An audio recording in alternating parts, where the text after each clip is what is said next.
Your system is set up to do that without your conscious attention. You can blink consciously, but you blink far more often unconsciously without ever thinking about it. Now check in. Why did you just blink after I said that, right? Are you listening? This is the Rob Scott Show. Damn. I mean, really, like, if we're not trying to change the world, what are we doing? Yeah. Welcome back to the Rob Scott Show. Here we are. What's up, Sarah? Hey, how's it going today, Rob? I think that's going to make the sound really awkward for the rest of things. I don't think I'll be yelling the whole time, but I'm coming in hot. I'm feeling hot today. I'm ready to go. How are you? Good. I'm good. I have a little bit of I think I jinxed myself last time when I said I was getting over my sickness because it has lingered. So excuse my very... You got gravelly voice. Gravelly voice, I know. All right. It's all good. It's all good. All right. So in our little series of 3 here, we're now going to be talking about the unconscious and unconscious limits and blocks and what's going on in the subconscious mind a little bit. But to give this context, in case people haven't heard before, we were really simplifying, it might be the human experience, it might be personal development, it might be however you want to talk about it. But the things that kind of matter to gain a little more mastery of is your conscious mind, like how your thought occurs, what your emotional experience is, all the stuff that you're actually aware of that's internal. We want to gain some mastery of that. But even when we do that, the reason that that's not the final frontier is that even if you have perfect mastery over that, there's still going to be 2 big areas that mess with your conscious mind on a regular basis. One is your external life. So if you've got dysfunction around you, or you've got whatever the normal human challenges are, that's going to be invading any kind of peace you develop in your mind with everyday problems and maybe bigger dysfunction. If you've got a partner who's abusive, or you've got addiction near you or in your own life, if you've got health stuff that you need to deal with, there's things out in the world that we need to do over time. And that's a little bit about what we went over, last episode. And then the other area that can mess with your conscious mind, I always like to say, even if you were just sitting in a white room with no stimulus at all, thoughts are going to be popping up. And the question is, where do those come from? Certainly one place that they come from is your unconscious mind and your unconscious patterns and the meaning making that you've made without really knowing that you made it. And what I find so frequently is that people are set up this way, and we didn't choose it, right? We didn't consciously set this framework or these patterns for ourselves. They're usually reactionary things to everything from trauma to abuse to regular life to an overwhelming, embarrassing moment. All these different things that happen to us, and we make meaning about that. We take it on. It ends up affecting our identity. It feels really true to us. And then we live into that. And it's really almost like a limit that we've created for ourselves that's not really real once you can see these and break through on them. Yeah, definitely. I mean, if you slice it up like a pie, it maybe is the majority of the pie. Awareness is important. Also, conscious actions and being an action taker and getting things done, so important. This is like the overarching theme, though. This is really kind of a very rich place to dig into. Well, I love that you said that, because they all matter, right? Everything matters. It's like, well, it's not just your thought, because your emotions matter too. It's not just your feelings and your internal stuff, because your actions really matter too. Like, they all matter. But I think a great point that you're, hinting at is that our unconscious drives way more of what is going on than we realize. And that's a little odd because it's unconscious to us, right? It's just not there. But we know from different studies and different things that are going on that how much the unconscious mind is processing, how many things are kind of on autopilot for us. And one that's really obvious is that, like, you don't have to beat your own heart, right? Your system is set up to do that without your conscious attention. You can blink consciously, but you blink far more often unconsciously without ever thinking about it. Now check in. Why did you just blink after I said that, right? Right. So, but there's all these things that's a little bit of a trigger response thing too that's going on. And it happens to us in marketing, and it happens to us when we get triggered with someone in our life. There's all these things, but it triggers these unconscious responses from us. And I hear a lot of coaches, I don't usually like to throw shade. Maybe I'll start doing that more often, but a lot of people are talking about the unconscious, and what they're really talking about are things that we're very conscious of, and they're not really getting at the true unconscious at all, because the true unconscious to you is really unknown. Like, it's really invisible to you because it's not conscious. Now, expanding your consciousness and gaining more access to what your patterns are, I like to say that that's literally growing your consciousness. We talk about evolving consciousness in this company, right? And that sounds weird and esoteric and whatever. But what we're talking about there is really gaining access to more perspectives on your life, more access to what the underlying running themes are and can be. And much of that, especially the things that we've taken on through, trauma or difficult things, or those rule sets that we've taken on, can be erased, removed, repatterned, recoded. And when we do that, there's not a lot of willpower that's necessary to change how we think and feel and behave. It all of a sudden becomes a different level of us. We really can change our sense of self. We really can change at an identity level. And that's where profound change occurs. Yeah, I mean, just to kind of say what to our listeners, kind of what really does, I think, make us and the work that you do with your clients stand out is there are a lot of coaching and methods, and we've talked about awareness too, information out there about, how to change your habits, how to create routines, how to, do X, Y, and Z. And so that's important. And then there's, I don't know if it's an overuse, but a more frequent use of the word consciousness and unconscious and subconscious. And to me, there's kind of two parts when you look at kind of that kind of like underlying thing, right? Not the conscious behaviors, not the mental awareness, but this kind of whole world of unconscious things where there's the meanings that you make, right? There's the outcomes from what's happening in your unconscious.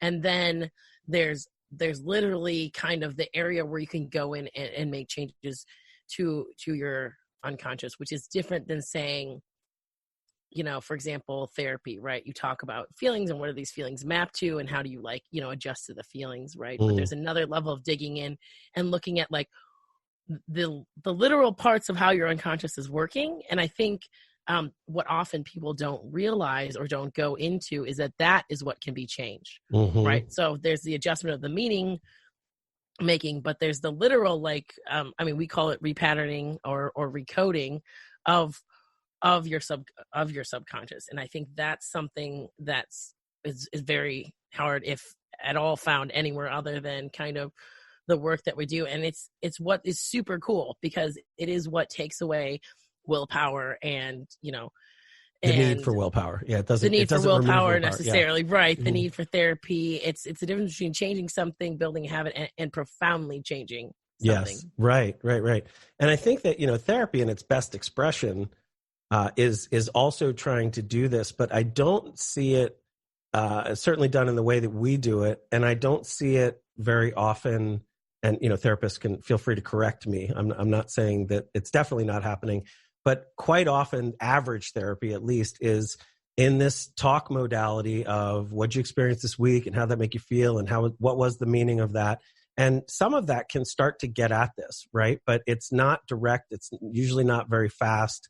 And often it just doesn't. It just doesn't get there because you're not addressing these things, right? There's a story where, and I'll just talk about it like a boy who's having a dream, right? You can be a boy who's having a dream, and you're dreaming of this horrible demon all the time, like this recurring dream. And it's just so like this worst demon ever that's happening to you. And you wake up, and because of that demon, you end up with like an anxiety disorder, let's say, right? You have a lot of fear in your life. And so your parent decides to take you in to have therapy on that.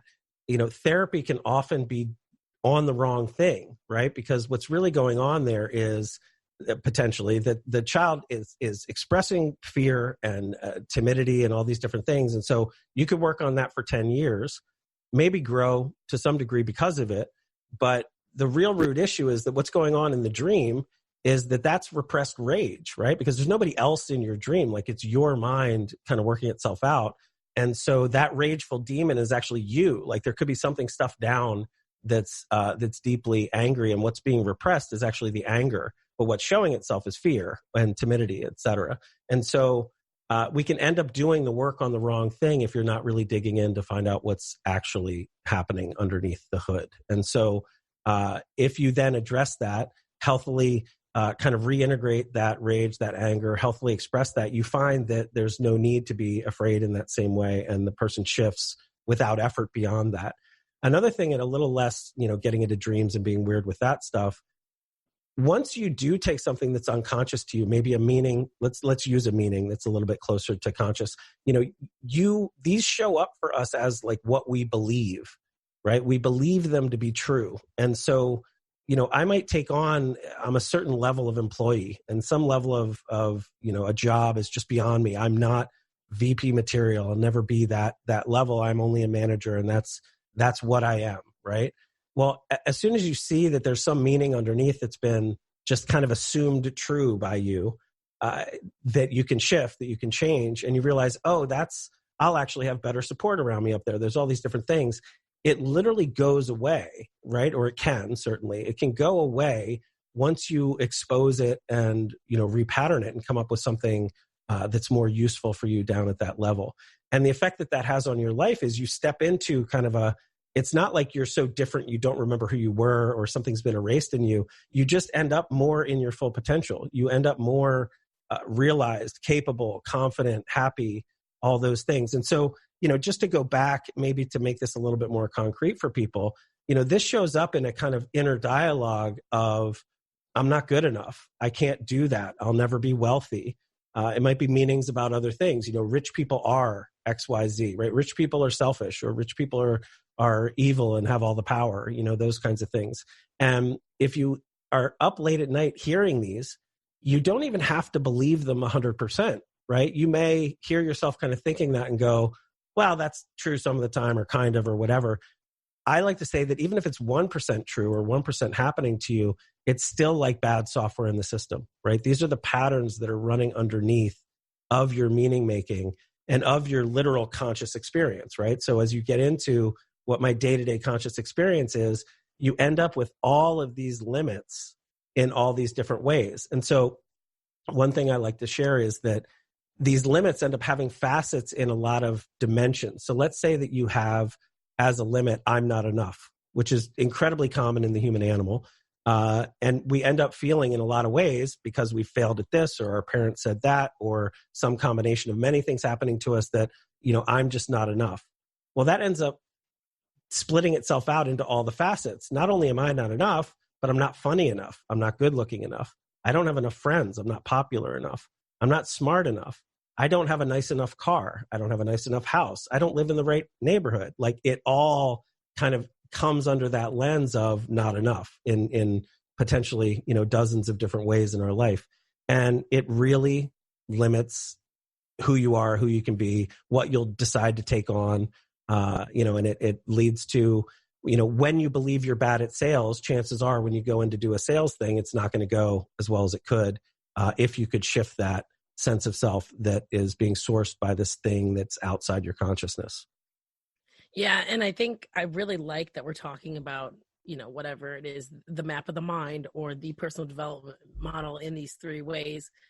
Cause just real quick to rewind, I'm definitely not jumping on therapy. I've done therapy. I think it's massively Me too, useful. by the way. Yep. Yeah. We're not jumping on therapy in any way. It's just, I like that we talked about both awareness and kind of conscious things that we can do within our conscious control already, because to me, therapy very much falls in those realms. It's another way to get another insight. It's another way to have somebody else point something out that you don't necessarily aren't aware of or whatever.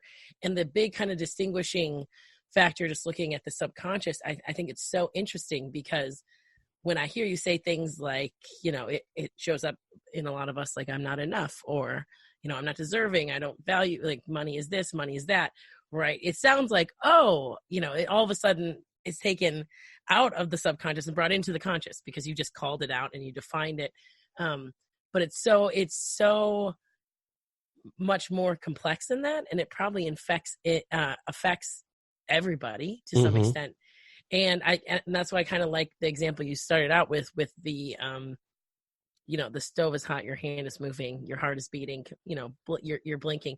It's really like these things that you are normally just running so beneath that what you can see. And I think you have told a story in the past about your subconscious mind being an elephant that you're riding. Yeah. And, no matter whether the path and what might spook the elephant or what the dangers are, and you've been trained and how to, like, in working with these animals, like, it's still this giant beast that you're kind of sitting on. Yeah. And kind of at the mercy of. And this idea that we can really dig in there and do work there, that's going to make all the work that we do in the conscious realm and make it easier to be more aware of different things is like such an exciting idea. I love that. Let's tell the elephant story for a second, right? Go for it. Here's the analogy. You're the rider of an elephant that to some degree, may be able to kind of pull the reins and move it left and right.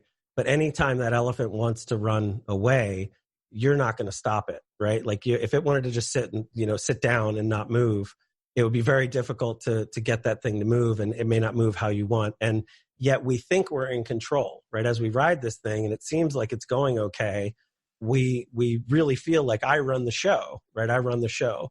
But what's underneath you is this thing that if it's set up poorly, it's going to keep, dumping you in the river or, rolling over and crushing you or just, being incredibly dysfunctional if your elephant isn't set up properly, right? And it's just this way more powerful thing that's underneath because it's running on autopilot.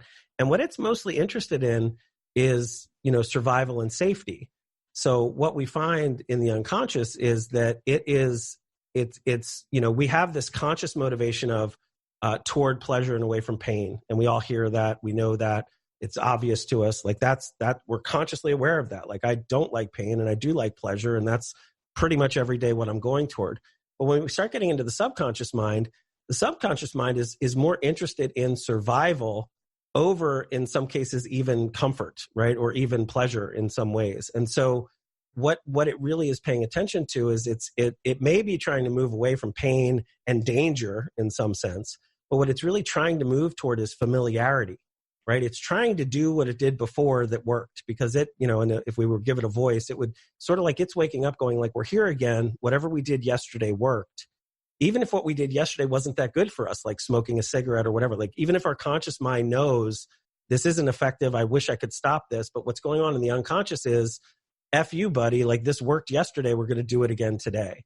And so that's why. And you also talk about not expending calories, and it's like, because you're like, well, obviously, I was actually just talking to someone about this the other day. It's like, we get into these patterns of like, I want to just like come home and veg out. I'm stressed. I want to watch TV. It's like, exercise is good for you. Like social stimulation is good for you. All these things are good for you. And you want to repeat this thing. It's like, because you're not expending the same amount of calories. When you come home and you sit on the couch, that's way different than coming home and working on a creative project and organizing your stuff and whatever. Yeah. It's like your brain is both your friend and your foe, depending, because it's really trying to keep you alive, like you're saying. And often that's, I think, why these kind of deep ruts in our unconscious get created, because it is not always like, oh, this is the easiest survival tactic to go and do, but like there's the short term and the long term of it, right? There's the day to day, and then how long is this sustainable for? Yeah. The other thing too is I often talk about these things being formed through everything from trauma to just a big embarrassing event to whatever happened that way. And that's 100% true. But we also know there's some very standard cognitive biases that are almost survival or evolutionary advantages to us. And so when you just mentioned caloric stuff, our brain uses a lot of calories. And so it's trying to default to like not work that hard, right? It's trying to protect its calories in a lot of ways. And things like willpower are an expenditure of calories. And so, we have these biases that are shortcuts that lead to things like thinking certain things about whole groups, right? It's just an easier mental process to do that. We end up with biases about, it's easier to just be lazy, right? If I don't risk anything, I won't get hurt or do anything. We'll stay in the same job because it's really scary. And it's an evolutionary advantage to not have the tribe like yell at you. So if you don't really risk too much, that could never happen. So there's almost this bias to like not play big, right? And we see some people. You kind of talked about it last time. I think about the fear of success too. I think of totally. That money. Yep. If I have a lot of money or money is bad, that means you're outside of your tribe. You're outside of your, family of origin, maybe your economic status around your friends, and it's just like, just really. I like looking at, all sides of this because totally. It's like, oh yeah, that's such a really. But good so cognitive biases as like a field of study or something to think about, right? There's a whole suite of those that we can go into that are very standard and common. And what I find is as people learn those, it doesn't mean that the bias goes away as an impulse, but your ability to recognize it and bring it into your conscious attention gives you a whole new set of understandings. And there are people who, may have been brought up in, let's say, a racist environment, and they have a normal bias of being scared of other, right? What looks different is scary at initial, and that's a survival thing that has maybe, genetically been passed on. But maybe they're then taught racism on top of that. If that never gets challenged or just stays there, that paints their whole life in a certain way. And I mean, we've literally had a client where this was like a real thing, and he was amazing enough to say out loud to me on our initial kind of get to know you call, like, I don't want to be this. And I was raised this way and I kind of hate it. And so he was seeing it, but he didn't know how to shift it. And then when we go in and do this work, you can change that so that those patterns don't show up in the same way. And it's not this act of will to not be racist in the future. It becomes something that's just easy and can go there, right? But anyway, my main point with this part is that there are things that happen to you that cause these, but there's also kind of some default software in the system where, like I'm talking about familiarity, right? It's just we're biased to do what we did before, like to habituate things when they worked to whatever degree, right? And so we are biased to do the easy path, right? It's very rare that we'll try and go out and do the harder path. Now, we see some people do that, and that might be in their wiring, or they did it when they were young and they got a lot of praise for it. And so it got patterned for them that was like the cool thing to do, or that was how they got attention. But across the board, more on average, often we're playing small. We're just playing small, and we're trying to stay safe, and we're not trying to expend calories, and we're just trying to go, we're sort of defaulting to comfort, right? So comfort is this huge enemy of greatness, because, to stay comfortable is to, do less, stay safe, stay indoors, don't get rejected, don't go for the thing. And, if we could just work that out and have enough money so I could live forever, right, is kind of the dream to remain comfortable. But there's really little like purpose and satisfaction in anything that's like really meaningful and profound in that, because we're not testing our edges, we're not growing, we're not doing these, bigger things.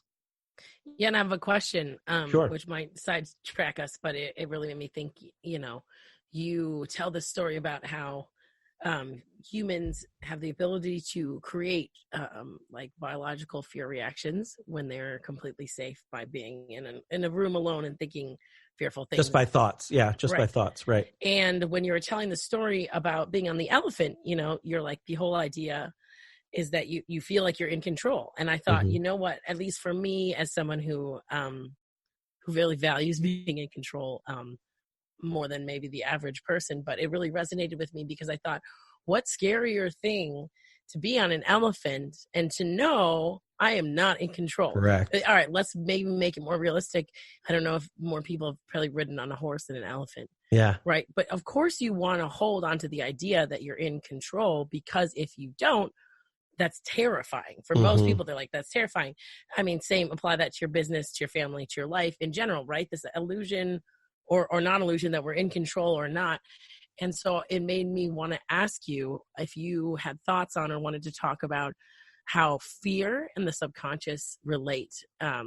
Because fear, I see it both as a mechanism to keep you safe, looking at biological kind of functions, and also like an indicator, right? We like to kind of mark indicators of when your mind is doing something or not, just to help people be more aware.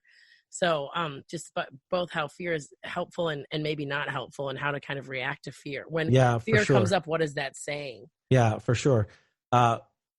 You said something interesting at the beginning of that about control, and I wanted to make a distinguishing thing, because I think a lot of people don't feel in control.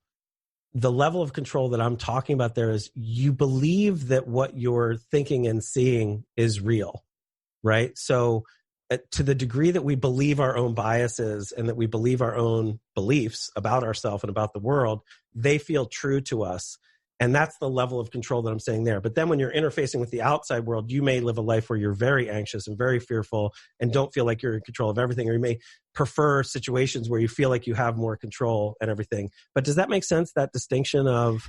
and I'm with you. I mean, I'm someone who's always not loved to think about like space, because when I think about, okay, we're one planet in one solar system and one galaxy, and there's millions, like, and then when I like blow it out of my mind, it gives me that feeling of being out of control. Not like I'm not in control of like what I have for dinner type thing, but this idea of like, oh yeah, I only usually think of not only my planet, but my state, but my town, because it's so much safer, right? It's the illusion of being like, nope, I'm in control. I know what the world is. Correct. I have this set of beliefs I'm operating by. But at a space where I want people to realize that like your conscious attention and what you can see and what you think about yourself and what you think about the world is so partial, but it feels, to us, it seems very, very real. And the neat thing here is that you can actually get outside of that to some degree, shift some things, and change the whole reality of that sense of control to much greater, right? It could also be affected worse if you were to start taking on other negative things, or some tragedy happens, and so your unconscious takes on another thing to stay safe.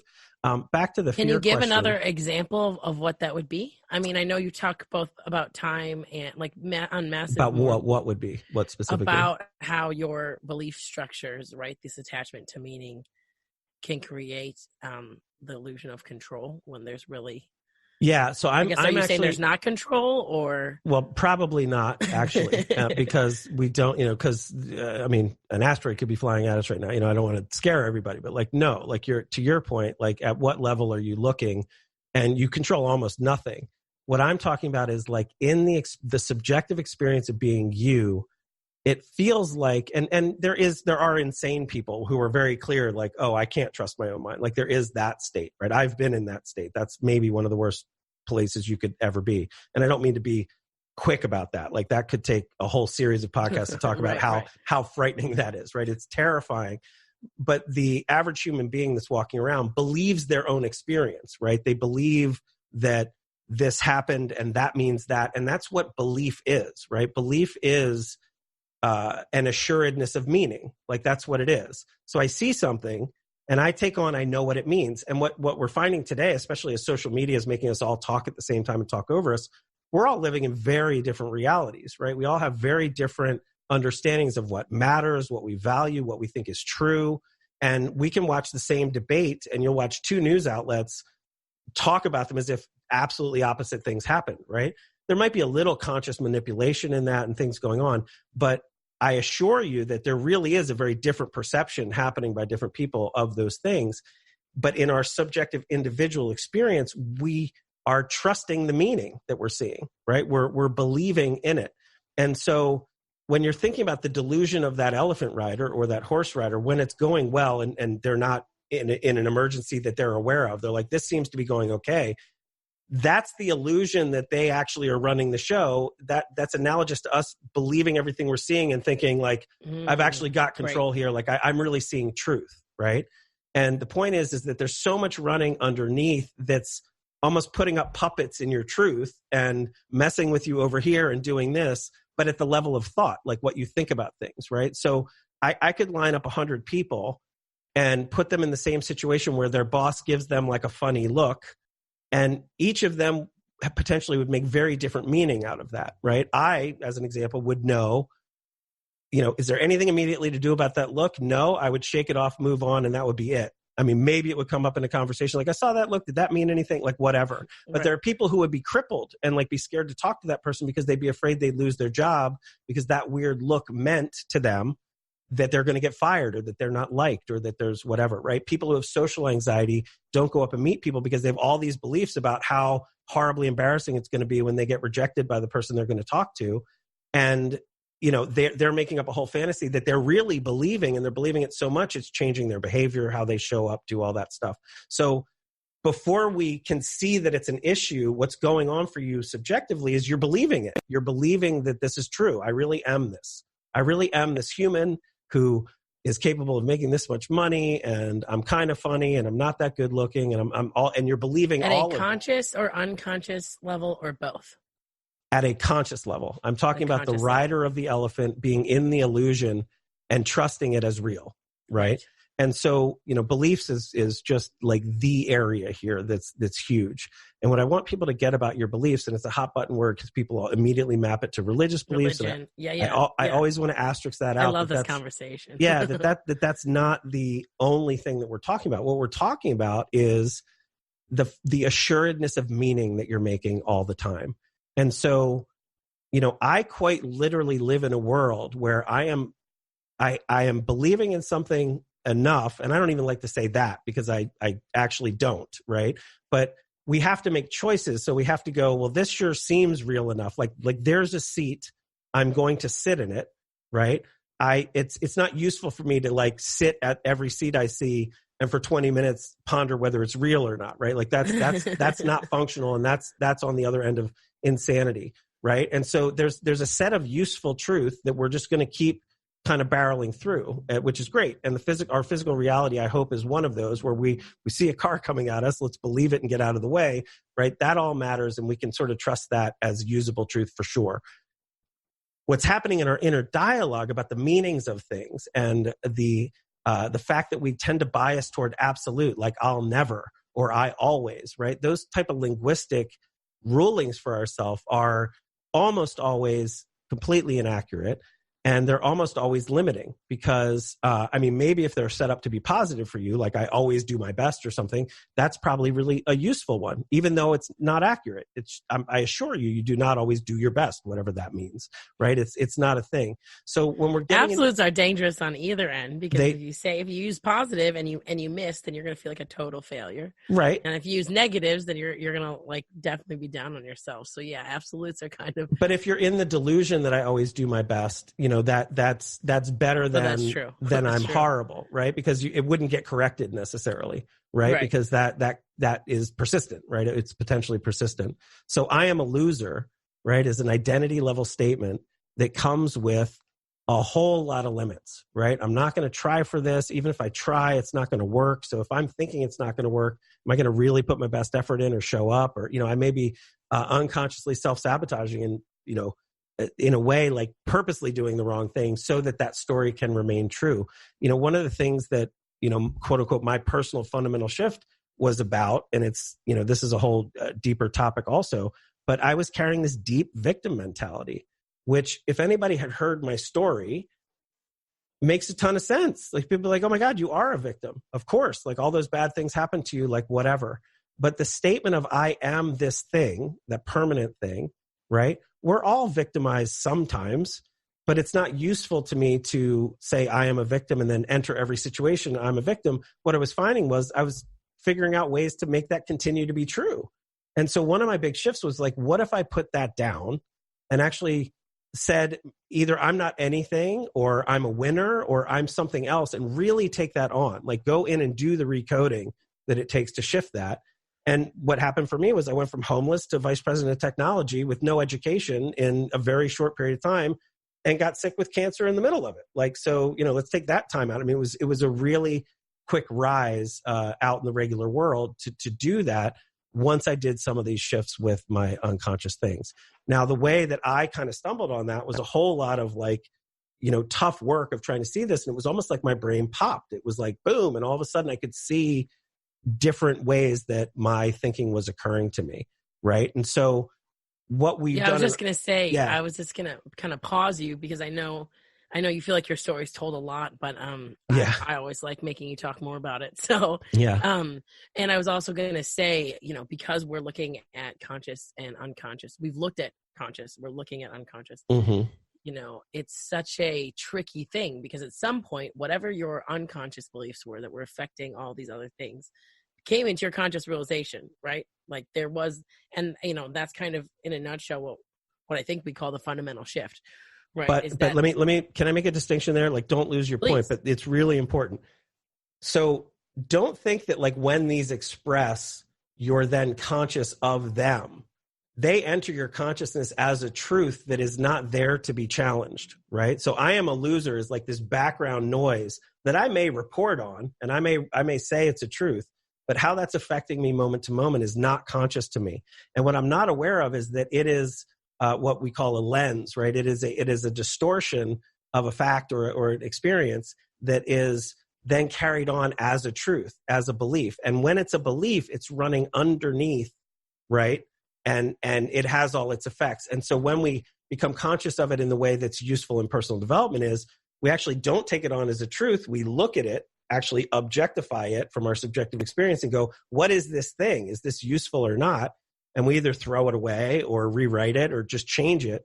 And then when we reinstall that into the subconscious mind, now this other thing is running. right? This other thing is running. So is that distinction of like, yes, it affects the no, conscious that's mind. perfect. Yeah, you were like one ahead into my question, because I was going to say, like, just to keep on it and break it down even further, because I think it's very interesting and it's kind of a trickier concept, right? It's a little bit meta, but I was going to ask you to use either a fake or because you're talking about your own story, kind of a real specific example of what that is. Like, what were the actions, what was the thing that you objectified in whatever sense? And like, how did that play out into your conscious? And then what did that shift, kind of what results did that shift get? Like, obviously you said you went from homeless to vice president, but like that we can break it down into a more kind of media example that we can really get more if we can get more specific, I think. Yeah, for sure. So if let's just keep with victim, because that's that's great. One that was there, right? If while victim is running, I might even be reporting on that, right? And by the way, there's a payoff to that. So I was back and I'm doing a lot of drugs and I'm drinking and I'm dysfunctional and I'm in and out of being homeless, and it's it's not a good life.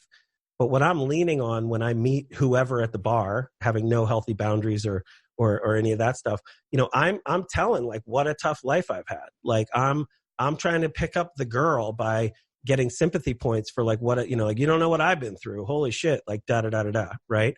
And as I'm going through that, I'm getting points, right? So that identity is getting solidified. I really am this. Not only am I this, but I want to be this, right? Because it's getting the payoffs in the way that it gets the payoffs. I have people in my family that were dysfunctional in different ways. And they, in my mind, a way to talk about it is they didn't adult healthily because of drugs and because of dysfunction and whatever. And so because their mom, whatever, was still over functioning for them and paying some bills, they liked being that, right? The payoff was, if I keep being dysfunctional, mom will pay it and I don't ever have to take responsibility for everything and all that stuff, right? So, that might be another way that somebody else expresses. So there's payoffs in the dysfunction. Consciously. So like that person, the unconscious would be like, I'm not worth, like I'm not capable.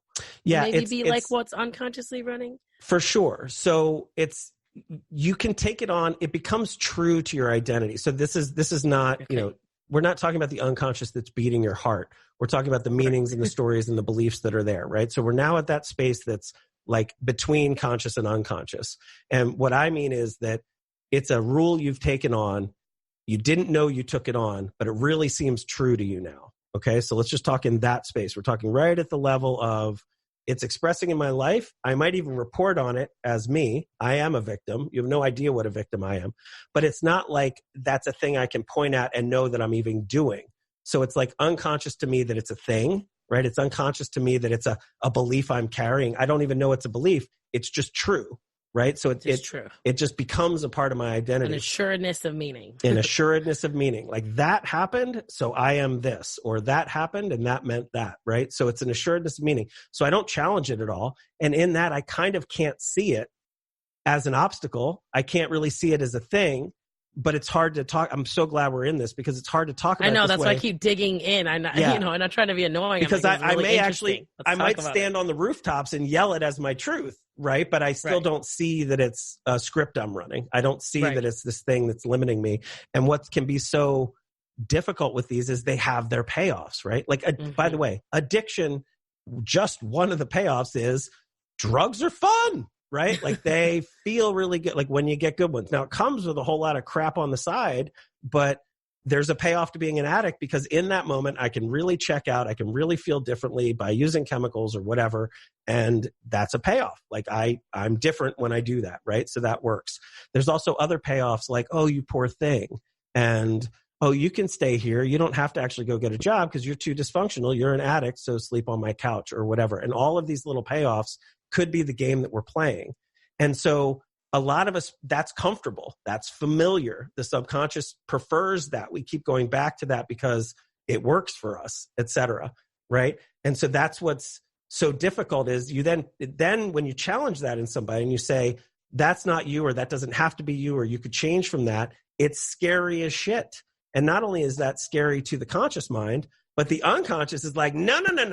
I don't know what that is because new is untested and I don't know if it's safe. And we have such a default to safety that, I'm talking about the unconscious in a way that's, not really realistic, but if we're giving it a voice, it's like, I might even know heroin's bad for me, but I've been doing it for, a while now and I didn't die and I know it. And so it works. It's got all these payoffs and I'm going to keep doing that. Your elephant is not going through the woods. Right. It's like, absolutely not. Yeah, right. Exactly. Your elephant's like, the woods are scary. And you're like, but I'm up on top and I can see over here. Like, here's where I need to go. And the elephant sees the woods and is like, F that. I don't know what's in there. There might be snakes. There might be whatever. And you're like, it's an illusion. It could even maybe being chased by something that's bad, know, and it's like, nope, that's new. So I'm just going to stop, exactly. That kind of idea. Yeah, that's a really good, I'm glad we're kind of getting into the nuances. So let me try to take that further because you wanted like a full example through and we'll keep it simple because I actually want to get into some tools that do this, right? So that people can, and there's other people that do some things in these tools.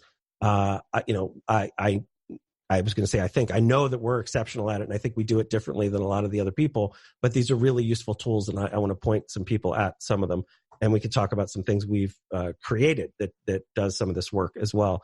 But so like step one is realizing like, oh shit, I've got this like I'm a victim script running.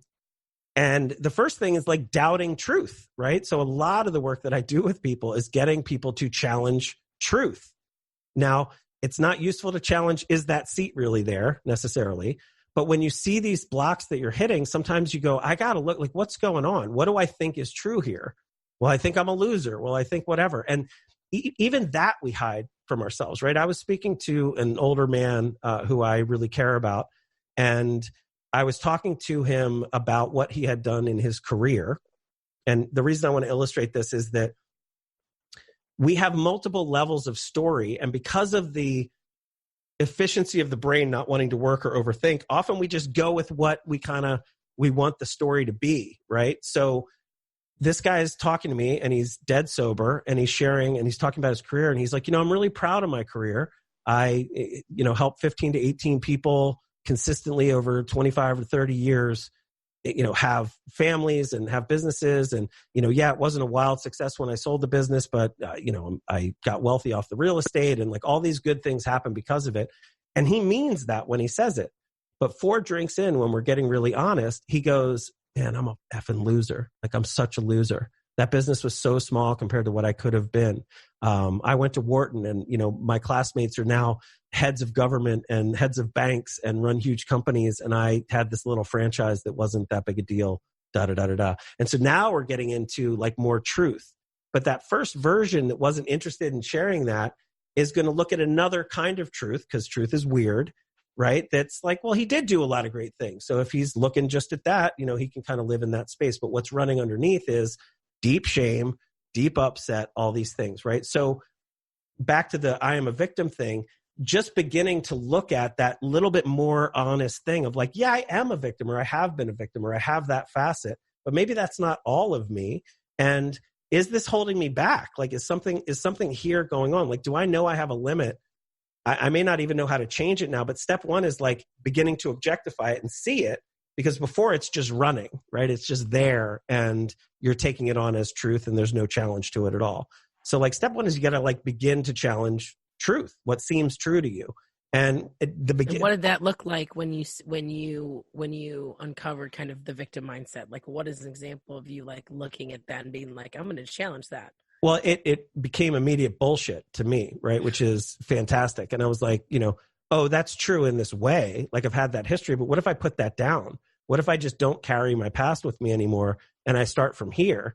Like just because I go into the next room, I don't have to be a victim again. Nobody's punching me in the face anymore. I can, I can just create a new me. Like I can become not victim, right? And so what does that look like? Then I really took that on. And that along with a bunch of other things became a wholly different human being that was trustworthy, that would show up, that was applying intelligence in a whole different way, that was, doing these things that then I had courage also, right? All of a sudden I'm like, why wouldn't I try that thing? Like, why not? I can do that, right? Because a victim goes, that's not going to work for me. It's blah, blah, blah, blah, blah. I'm a loser. I'm a victim. It never goes great for me, right? But all of a sudden I'm like, well, maybe that would work. And so literally that corporate rise for me, that's from temp in the basement to entry level this to, I did some cool stuff, math analyst, then tech guy, then this, then manager, then director, then whatever, like all the way through that. Each one of those, I was claiming shit that I had no idea how to do And I was looking somebody dead in the face and going, I'm your man. I got it. And then I was like, I'm going to have to figure it out. I was putting me in the hot seat, which is very against that bias of ease and comfort and whatever. I was putting myself in pressure situations. And I'm not saying you have to do that, right? You don't have to do some corporate rise. But for me, that's how that expressed. I was like, wait, I'm not that at all. Let me be this other thing. And then there's a huge identity shift in leaving the corporate world to then take on this challenge of, how do I shift the consciousness of humanity? How do I help people who are suffering? How do I do this? I've never run my own business before. What does that look like? I don't know how to do marketing or any of the other stuff, right? And so I leapt into that and like, well, let's do it, right? And so... Well, and to me, like, I mean, just for our listeners to kind of really just kind of make this super, super relatable is what Rob just said is, to me, is the power of the subconscious, right? It's more than how you act. It is tricky. It's tricky. It's more than how you act, right? It's what's running in your head, you know, whether it's, you know, for you is I'm a victim or whatever, I'm worthy, I'm not enough, I'm unworthy, I'm not enough, whatever. I mean, that's what makes you, you know, walk into a bar and turn to drugs and turn to fighting repeatedly, or if that narrative's different, that's what makes you have more courage, take risks, you know, be like, I can reset this. Every time I walk into the room, you know, I'm a different person.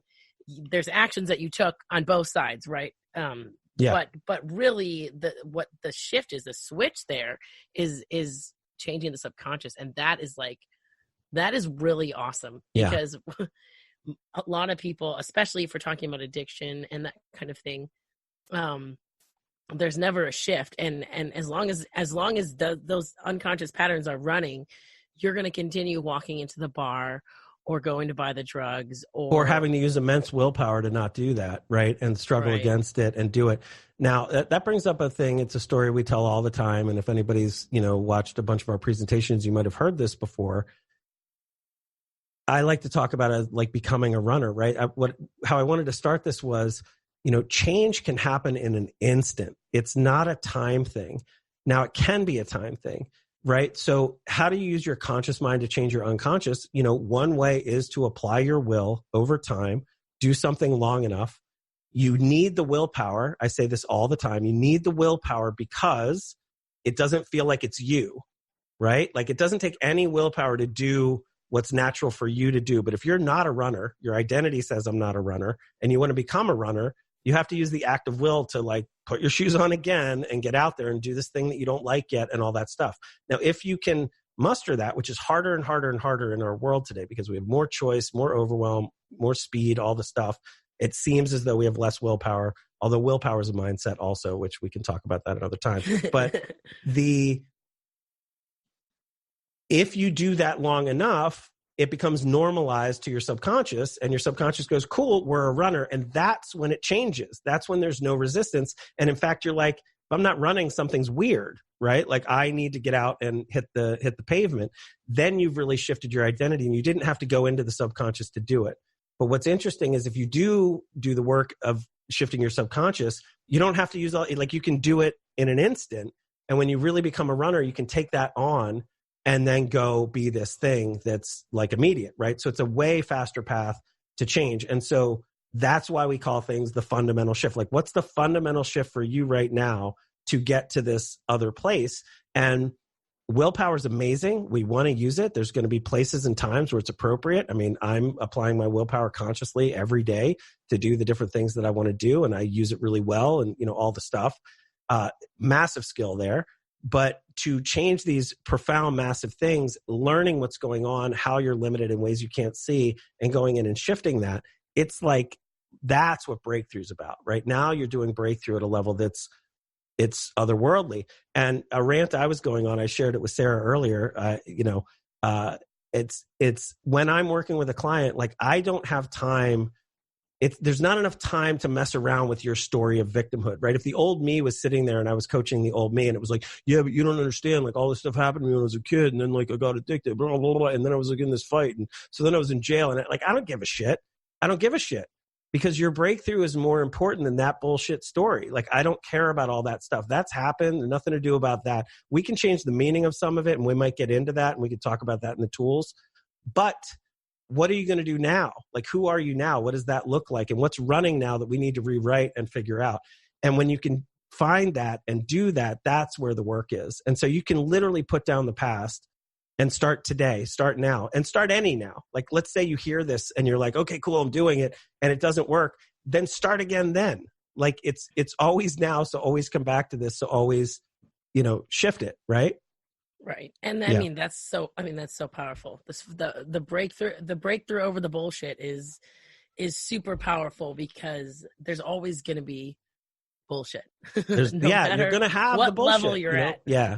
Yeah. But valuing that bullshit and making that meaning that you're believing in and sticking with, right? It was bullshit that girl hurt your feelings in middle school. It was bullshit that the car accident took your loved one. It was bullshit that your kid died, right? And I'm not cancer. Yeah, I'm not disrespecting any of that. It's all very real. But it was bullshit. And so let's put that down and go, what are you going to do now? Like, what's happening right now? And how do we optimize your mindset, how you relate to your own belief systems, and restructure that so that it's more consciously created, rather than you taking on the bullshit that you've been through as these deep, profound meanings that aren't changeable when they are very changeable. Well, right? And I think that probably, really resonates with you personally. If your kind of big shift was around the I am, dropping a victim mentality, right? Then that one really rings true. One of them, yeah. One of them. But that one, really rings true to not only what you've been through and how you shifted, but also kind of like who you are inherently. So I love that, because it's a lot easier to hear that from somebody that's been through as much stuff as you have. You could find Rob's story pretty much, anytime you Google him, but Rob's been through a lot in his life, and he's overcome a lot. And so it's always awesome to hear someone with your life experience say, it's the breakthrough over the bullshit. Then somebody that can't necessarily relate, that heard those words and resaid them. difficult. Or just like really difficult things. Because at the end of the day, like you do, and I'm, if you're listening, I'm sure you are that person, right? You're interested in personal development. You really do want to be someone that can get results and create change in the fastest, most profound way. And so it's just really awesome. I love that. Sweet. All right. Just because I promised them, I feel like we could wrap there, but I want to share some of these tools really fast, and maybe there's a deeper dive some other time. But when we're doing our deepest work with people, we're doing things like, we do some timeline stuff that's very powerful. We do some repatterning of your subconscious things that we created. We do something called story recasting, which is really, really powerful, taking those old stories and making new meanings. To me, that's one of the higher functions of therapy, right? When you go into therapy, if the therapist is really talented, what you're trying to do there is you've come in, and people go in for lots of reasons. You might just have chemical depression or whatever, but many times it's like you've had the rug pulled out from under you. You've gone through a divorce. You've have issues from your childhood. You have addiction stuff. You've got whatever. And we're carrying these stories that lead to these meanings about what happened to us when we were 5 or when we were 13 or when we were 21. And you can actually go back and change the past. And when you do effective therapy, you've gone back, and it doesn't mean that what happened didn't happen. But when you can find a new meaning out of that, that shows you the hero that you are, or shows you that you're capable of learning and growing, or shows you that you can be courageous enough to trust again, or whatever, that is incredibly powerful work. And so we do something called story recasting that does that really effectively and quickly. One of the biggest things, though, too, and we may run a group, if anybody's interested, let us know. We might run a group where we're just doing this tool, which is shadow work.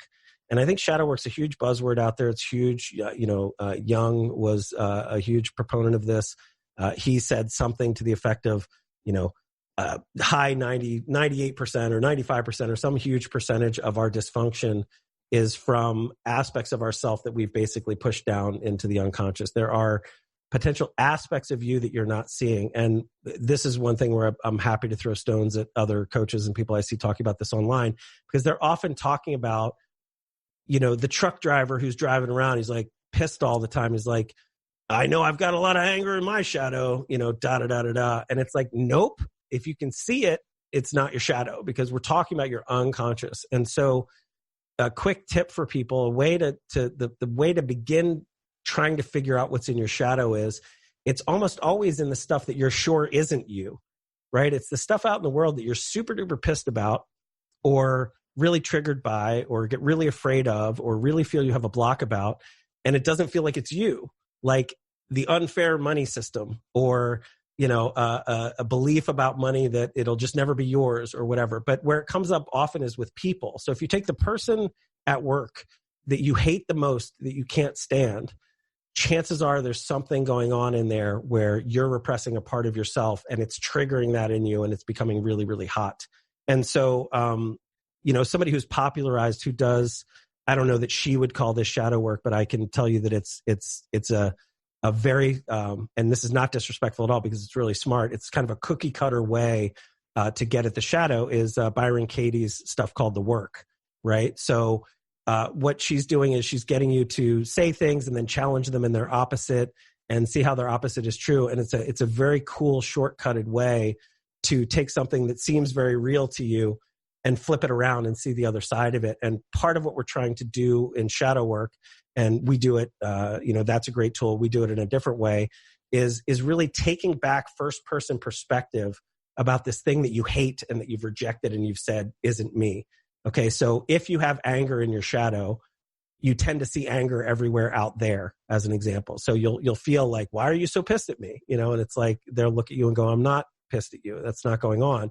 But what's hard about it too is you'll persist, and it will annoy them, and before you know it, they will be pissed at you, and you'll go, see, you're pissed at me. And it feels like a self-fulfilling prophecy, which really is, it's only one definition of it, but isn't that like a really clear way? I mean, we need to do an episode on shadow and self-fulfilling prophecies. but that's self-sabotage. Look at that. Yes. Self-sabotage, right? It's not happening, but you create it in your persistence of what the meaning is that you're sure is true. That's coming up to something that's unconscious to you. They're not actually mad, but you don't have access to that. Repeatedly, right? Because you're like, well, every time someone goes around, they get mad at me, and you know what I mean. You want to perpetuate that truth. It can happen, exactly, and it can happen and it becomes a part of your story, and it becomes a part of like, people just don't like me. Everybody's pissed at me all the time, and what's really going on is you've got anger down there that you haven't owned. It hasn't been safe to deal with, and you haven't even seen it. And it's this psychological protection mechanism that we go through. All of this is, there's my absolute word. Let's say that near all of this is around safety and protection, and because that's again the big motivator of the unconscious mind. So find a way to do shadow work. We do some really cool stuff with that. If you haven't read The Work, you can go check that out. I love Byron Katie's work. Called The Work. and there's other people that are doing this. I truly think that a lot of people are quasi doing it, right? They're doing it on stuff that's actually already conscious to you. So you may be like that therapist example at the beginning, you could end up doing your shadow work on the wrong thing. So it's kind of important to really get at what the real underneath thing is that you're truly not seeing. And when you do that, I remember the first time I did this for a group of 12 people, and I was a newbie at the process that I'd kind of invented or whatever, but I went through it, and I think there were 15 people there, and it took all of, I think I did it in 12 to 16 minutes. It was very fast.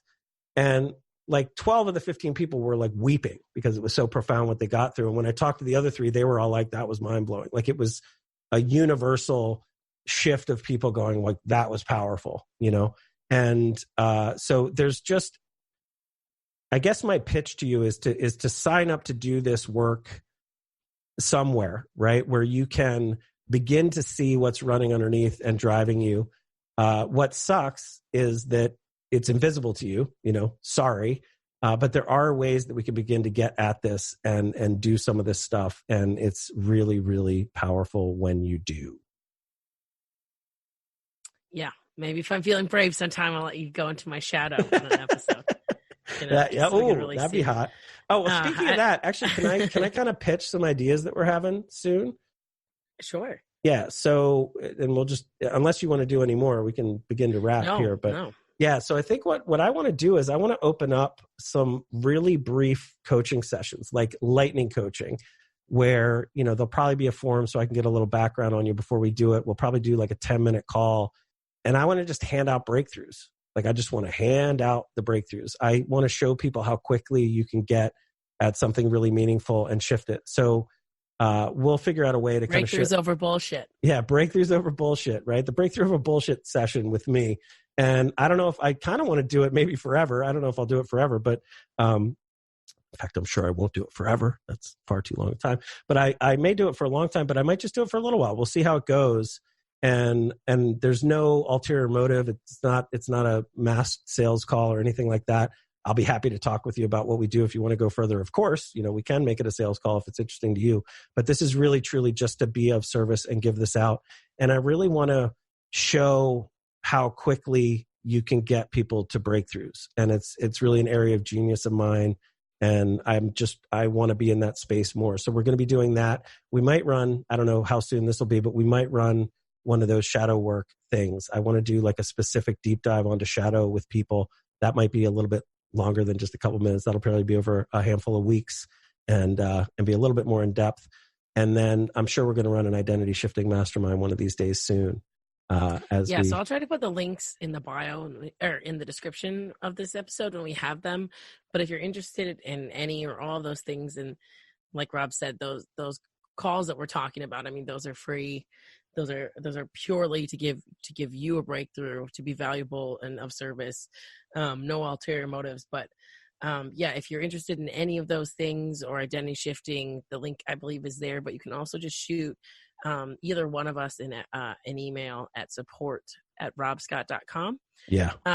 And if you just want to tell us what you thought about this episode, or if you have questions on anything that we've said, like, we love talking to you guys. So we love talking to you guys. Don't be afraid to email us. The other thing, we're going to be building a free community. And for now, it's a story for another time. I'm a little angry. I'm a little angry with Facebook. It's not my favorite place for a couple of reasons that maybe we'll go into another time. But I think we're still going to probably put it there because it seems to be the easiest place to have a functioning group and all that stuff. But we're going to do that. And that's going to be probably called the Fundamental Shift Community. And I'm excited to start that and be in there a little more, right? Be in there and helping out. And I really do want to commit to building community. And, I think there's a lot of loneliness out there these days. And as we're lonely, it's sort of like, people kind of wonder, like, what's my tribe going to be? Where do I have a safe haven? Where do I have friends? Where do I have support? And, I don't know if we're your only safe haven, but I'd like to be one that you can trust and you can come in and know that there's people there that care about you, and we're here to support and spread the love and help everybody fundamentally shift into a bigger and better version of themselves. And then maybe through that, we can also be doing our best to change the world as well, fundamentally shifting humanity also. So big stuff coming in 2020, guys. This has been fun. Anything else from you? Nope. Fuck yeah, that's awesome. All right, well, everyone, be kind to yourself and everybody else. We appreciate you tons. Bye-bye.